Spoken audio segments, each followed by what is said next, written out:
வாழ்வை மாற்றும் திருப்பட்டூர் பிரம்மபுரீஸ்வரர் கோயில் திருச்சிக்கு பக்கத்தால் இருக்குது. பௌர்ணமி அன்று, வியாழன் அன்று அல்லது நீங்கள் பிறந்த நட்சத்திரத்திலிருந்து 5வது 14வது 23வது நட்சத்திரம் தவிர்த்து அங்கே சென்று ஒரு எளிமையான வழிபாடு, தீபம் ஏற்றுங்க, ஒரு அரை மணி நேரம் அமர்ந்து வழிபடுங்கள். ஜாதகத்தை வைத்து எடுக்கலாம், அது நம்பிக்கையினுடைய அடிப்படையில். நமது வாழ்வை தீர்மானிக்கிற வள்ளல் இறைவன்தான்.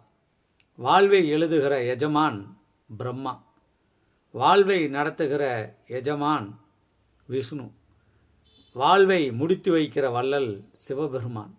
எழுதி வைத்து நடத்தி வைத்து முடித்து வைக்கிற வள்ளல்களை நாம் வணங்கினால் நம் வாழ்வு மலரும் என்பது நடைமுறையில் உண்மையாக இருக்கிறது. வாருங்கள் திருப்பட்டூர்.